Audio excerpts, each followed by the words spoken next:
नमस्कार विद्यार्थी मित्रांनो, मी मीरा भोपाळे स्वागत करते तुमचं जय हिंद पाठशाला या यूट्यूब चॅनलमध्ये। दररोज रात्री 9 वाजता आपला मराठी व्याकरणाचा व्हिडिओ येत असतो, तर आत्ताच चॅनलला सबस्क्राईब करा आणि जास्तीत जास्त गरजू, मेहनती आणि जिद्दी विद्यार्थ्यांपर्यंत हा व्हिडिओ पोहोचवा। चला तर मग सुरुवात करूया आजच्या सुंदर अभ्यासाच्या प्रवासाला। तर आज आपण मराठी व्याकरणातील नाम याबद्दल अभ्यास करणार आहोत। तर नाम म्हणजे काय? नाम म्हणजे वास्तविक किंवा काल्पनिक सृष्टीतील कोणत्याही वस्तू दाखवणारा जो शब्द, ज्याला आपण विकारी शब्द म्हणतो, त्यास आपण नाम म्हणू शकतो। मग तुम्ही म्हणसाल विकारी ही काय भानगड आहे? तर विकारी म्हणजे ज्या शब्दाला प्रत्यय लावल्यास त्याचं लिंग, वचन, विभक्तीमध्ये विकार किंवा बदल होतो, त्याला आपण विकारी शब्द म्हणत असतो। मग हे नाम काय आहे? तर नाम ही एक वस्तुवाचक संज्ञा आहे। वस्तुवाचक म्हणजे काय? तर वस्तुवाचक म्हणजे डोळ्याने दिसणारी किंवा कल्पना केलेली, त्यालाच आपण शुद्ध मराठी भाषेत इंद्रियगम्य आणि मनोगम्य वस्तूंना किंवा सृष्टीतील इंद्रियगम्य वस्तू त्याचबरोबर मनोगम्य वस्तूंना जो शब्द दर्शवितो त्याला आपण नाम असे म्हणतो।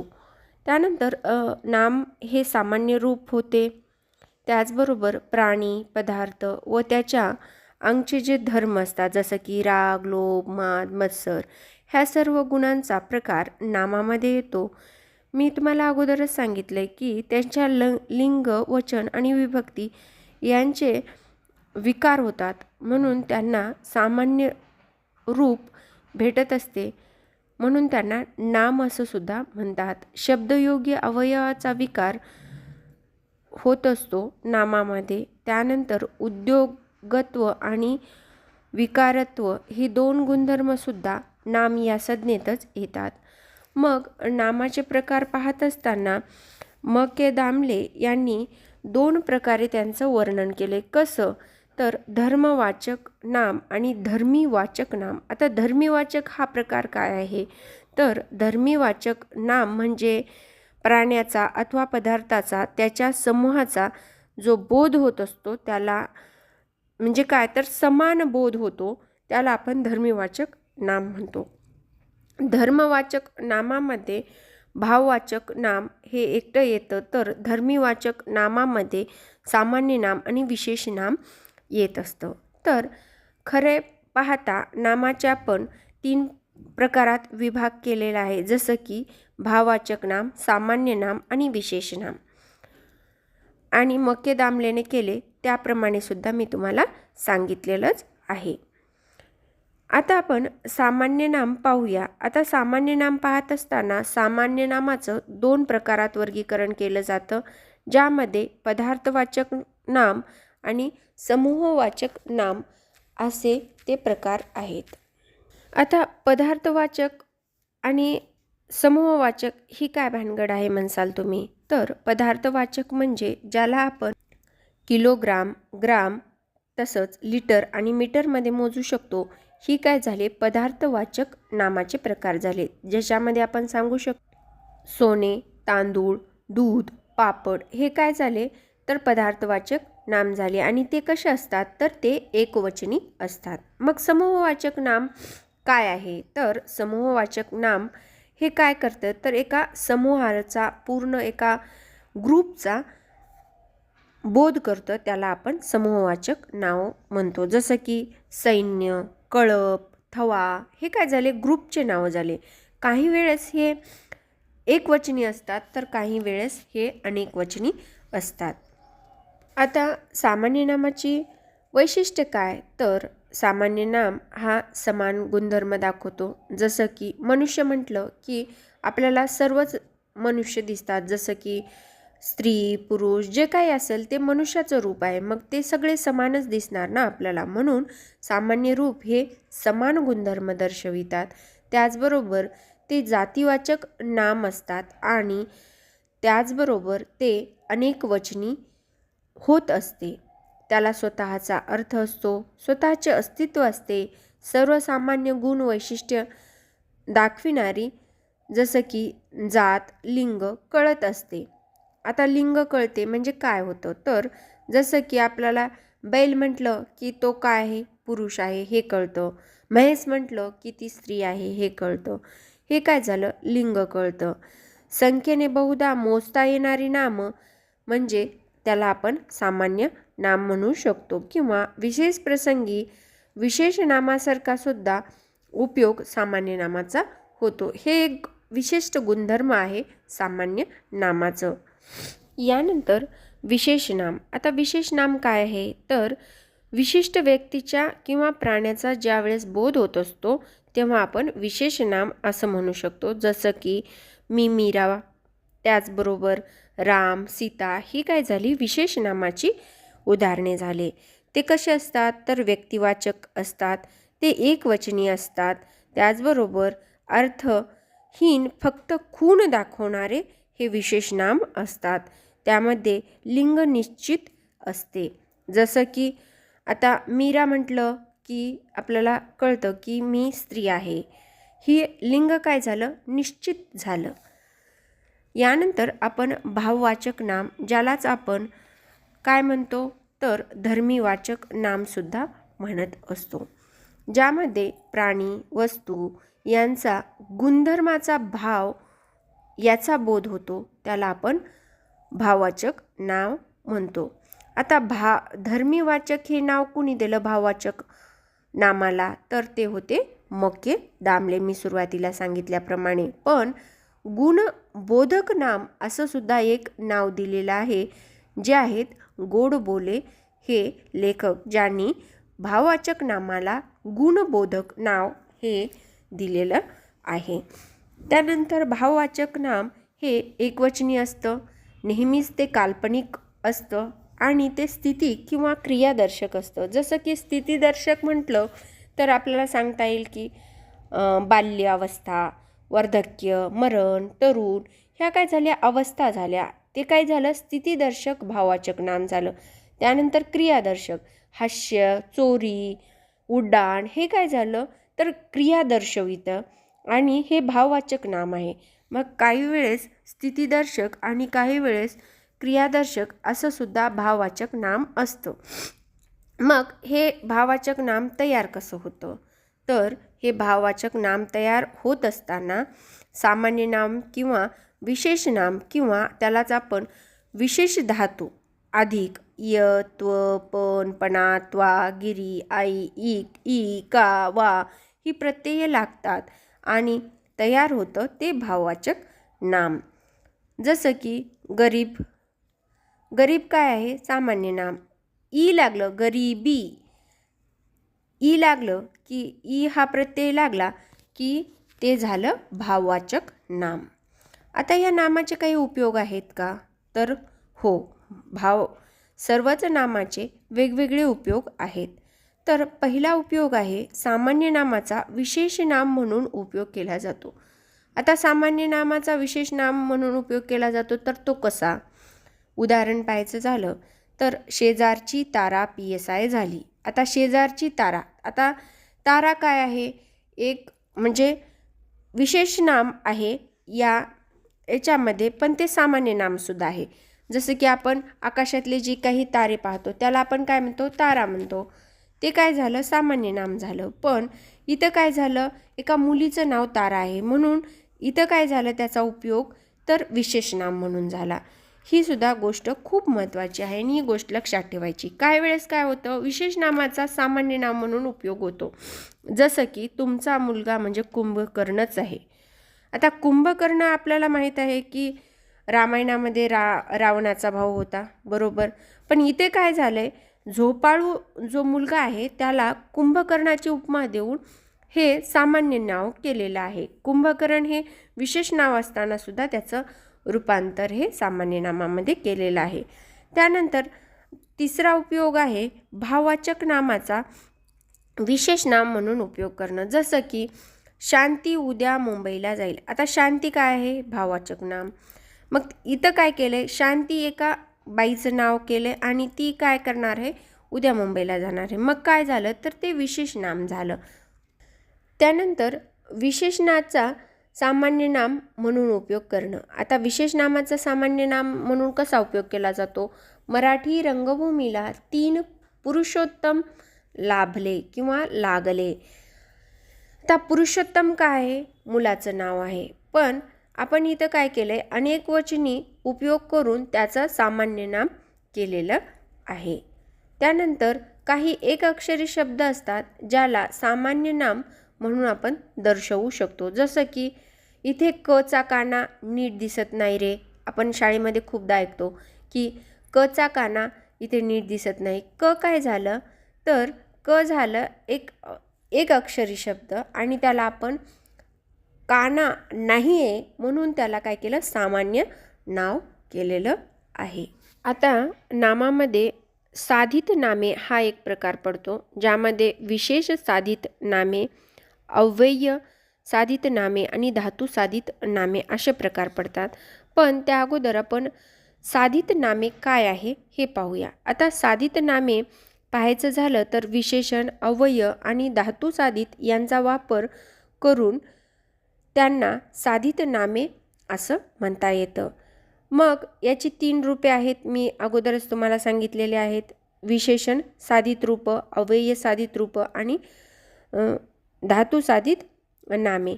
तर विशेषण साधित नाम म्हणजे काय तर नाम. आता विशेषण जे आहे ते आपण काय नामाबद्दल माहिती देणारा विशेष शब्द म्हणून विशेषण ओळखतो, बरोबर. पण इथे काय केलं जातं तर तो स्वतःच नावाची जागा घेतो आणि त्याला अनेकदा विभक्ती प्रत्यय लागून येतात. जसं की ला, ना, ची, चा ही काय झाली वेगवेगळी प्रत्यय लावून येतात. मग आपल्याला हे तर सांगितलं मी सोप्या भाषेत. पुस्तकाच्या भाषेत सांगायचं झालं तर बरेचदा विशेषणाचा उपयोग नामाप्रमाणे केला जातो. अशा वेळी विशेषणांना नामाप्रमाणे विभक्ती प्रत्यय लागू शकतात. जेव्हा विशेषण नाम म्हणून वापरले जाते तेव्हा काय होतं तर विशेषण साधित नामे होतात. उदाहरणार्थ शहाण्याला शब्दाचा मार. आता शहाणा काय आहे तर विशेषण आहे. पण इथं काय केलं आपण त्या व्यक्तीसाठी म्हणून उपयोग केला म्हणून इथं काय झालं त्याचा नाम असा उपयोग झालेला आहे. यानंतर अव्यय साधित नाम. आता अव्यय साधित नाम काय आहे? जेव्हा वाक्यात एखादे अव्यय जसे की वर, खाली, मागे, पुढे, छे, ची हे काय त्यांच्या मूळ स्वरूपात न राहता एखाद्या नामासारखे वापरले जाते तेव्हा आपण त्याला अव्यय साधित नाम म्हणतो. आता अव्ययाचा वापर आपण साध्या सोप्या शब्दात सांगायचं झालं तर एखाद्या गोष्टीला नाव देण्यासाठी केला जातो, त्याला आपण अव्यय साधित नाम असं म्हणतो. त्याचं उदाहरण पाहायचं झालं की त्याच्या इमारतीचा वरचा मजला रिकामा आहे. वर काय आहे? अव्यय आहे. पण वरचा हे काय झालं तर ते स्पेशली नाव झालं म्हणून त्याला काय म्हणायचं? अव्यय साधित नाम. यानंतर धातू साधित नाम. त्यालाच आपण कृदंत असं सुद्धा म्हणतो धातू साधित नामाला. जेव्हा एखाद्या क्रियेच्या मूळ रूपाला प्रत्यय लागतो आणि ते वाक्यात क्रियेचा अर्थ न पूर्ण करता एखाद्या नामाचे काम करतो तेव्हा त्याला आपण धातू साधित नाम म्हणतो. म्हणजेच काय तर क्रियापद काय करत असतं तर अर्थ पूर्ण करत असतं. पण धातू साधित नाम हे अर्थ पूर्ण करत नाही तर काय या प्रश्नाचं उत्तर देतो म्हणून त्याला आपण धातू साधित नाम म्हणतो. उदाहरणार्थ पाहायचं झालं तर देणाऱ्यानं देत जावं, घेणाऱ्यानं घेत जावं. आता देणं हे काय झालं? धातू झाला आणि देणं हे क्रियापद सुद्धा झालेलं आहे. घेणं हे धातू झाला आणि ते क्रियापद सुद्धा आहे. पण इथं काय ते नामाचा प्रमाणे त्याचा यूज केला. जसं की देणाऱ्याने देत जावे, घेणाऱ्याने घेत जावे. त्यामुळे इथे काय झालं तर धातू साधित नाम झालं देणाऱ्याने आणि घेणाऱ्याने. यानंतर नावाचे विकिरण किंवा नावाचे विकिरणाचे वेगवेगळे नियम. आता नावाचे विकिरण कशाला म्हणायचं? ज्यामध्ये वचन, लिंग आणि विभक्ती यांचे प्रकार पडतात त्याला आपण नावाचे विकिरण म्हणतो. विकिरण म्हणजे सोप्या शब्दात सांगायचं झालं की जेव्हा वाक्यात वापरताना नावाचा मूळ रूपात बदल होतो त्याला आपण नामाचे विकिरण म्हणतो. किंवा नामाला प्रत्यय लागून त्याचे रूप बदलतात त्याला आपण विकिरण असं म्हणतो. मग त्यामध्ये सगळ्यात महत्त्वाचं म्हणजे लिंग आहे आणि ह्या लिंगाचे 3 प्रकार पडतात, जसं की स्त्रीलिंग, पुरुषलिंग आणि नपुंसकलिंग. आता मराठीतील लिंग व्यवस्था ही कशी आहे, खूप अनियमित आणि धरसोड वृत्तीची आहे. कारण इथे बरेचदा अपवादच जास्त येतात लिंगामध्ये. जसं की प्राण्याचे लिंग वास्तविक आहे, त्याचबरोबर निर्जीव वस्तूचे लिंग काल्पनिक असतं, नामाच्या रूपात लिंग निश्चित केलेलं असतं. लिंग ओळखण्यासाठी ती, तो, हा, ही, हे आपण सर्वनामाचा सुद्धा उपयोग करतो. मग लिंगभेदामुळे नामाच्या रूपात काय काय बदल होतात, तर आपल्याला सांगायचं झालं की पुरुषलिंगी अकारांत शब्द, अकारांत म्हणजे आचा ई होतो स्त्रीलिंगीमध्ये आणि नपुंसक लिंगामध्ये ए होतो. जसं की मुलगा, मग स्त्रीलिंगी काय होणार तर मुलगी आणि पुरुषलिंगी नपुंसकलिंगी काय होणार तर मुलगे. त्यानंतर दुसरा नियम पाहायचं झालं तर पुरुषलिंगी काही प्राणीवाचक असतात ते स्त्रीलिंगीमध्ये जाऊन इन असं प्रत्यय लागून तयार होतात. जसं की पाटील, आपण स्त्रीलिंगी पाटलिनीला काय म्हणतो पाटलीन, माळी, माळीन. त्यानंतर तिसरा नियम असा सांगतो की पुरुष अकारांत असेल तर स्त्री इकारांत होते. आता अकारांत हंस, हंसी, तरुण, तरुणी काय झालं तर अच्या ऐवजी ई ॲड झाला, त्यामुळे काय झालं स्त्रीलिंगी तरुणी, हंसी असं सुद्धा आपण लक्षात ठेवू शकतो. चौथा नियम आहे स्त्रीलिंगी आणि पुरुषलिंगी अकारांत असेल तर स्त्रीलिंगी आणि असा स्त्रीलिंगी शब्द तयार होतो. भव, भवानी, रुद्र, रुद्राणी. हे काय झालं तर आणि हे ॲड झालेलं आहे. त्यानंतर पाचवा नियम आहे पुरुष अकारांत असेल तर स्त्री आकारांत होते. पुरुष अकारांत असेल तर स्त्री आकारांत होते. म्हणजे काय तर गायक असेल तर गायिका, त्यानंतर नर्तक असेल तर नर्तिका, रसिक असेल तर रसिका. त्यानंतर पदार्थवाचक पुरुष आणि स्त्रीलिंगी इकारांत होते. पुरुष पदार्थवाचक असेल तर स्त्री इकारांत होत असते. लोटा, लोटी, खळगा, खळगी, आरसा, आरसी. त्यानंतर काही संस्कृत आहेत जे पुरुष तत्सम आहेत आणि स्त्री इकारांत होत असते. जसं की राजा, राज्ञी, विद्वान, विदुषी, कवी, कवयित्री, जनक, जननी आणि शक्तिमान, शक्तिमती. यानंतर काही पुरुष शब्दाचे स्वतंत्र रूप असतात. जसं की विदुर आपण स्त्रीलिंगीमध्ये काय म्हणतो विधवा, उंट, सांडणी, खोड, कालवड, वाघ्या, मुरळी, अनुरक्त, अनुरक्ता, शुक्र, सारिका, बोका, भाटी.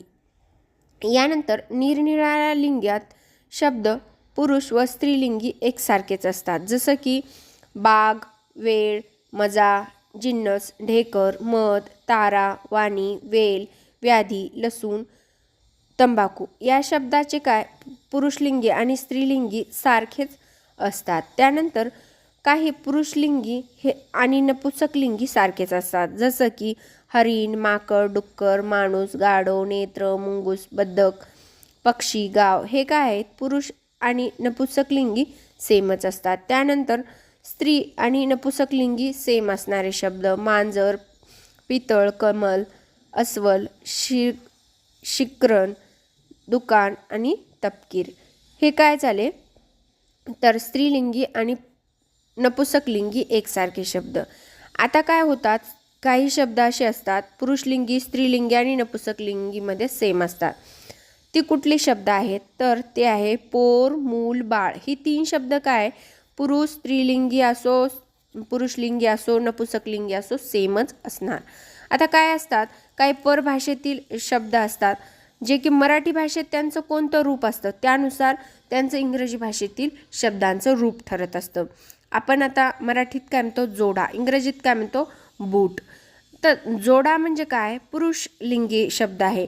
मग तर बूट येणार तर तो सुद्धा पुरुषलिंगी येणार. मंडळी स्त्रीलिंगी आहे तर ती सुद्धा कंपनीमध्ये इंग्लिशमध्ये जरी आली तरी तिला स्त्रीलिंगीच आपण म्हणायचं. पुरुष, पुस्तक हे काय नपुंसकलिंगी आहे. तर बुक जर शब्द आलं तर ते सुद्धा नपुंसकलिंगीच असणार आहे. त्यानंतर सामाजिक शब्दाचे लिंग, तर ते शेवटच्या शब्दाचं जे लिंग असतं त्याप्रमाणे सामाजिक शब्दाचं लिंग ठरत असतं. जसं की साखर भात, आता हे दोघं जण मिळून एक शब्द तयार झाला आहे. साखर ही स्त्री आहे, भात हा पुरुष आहे.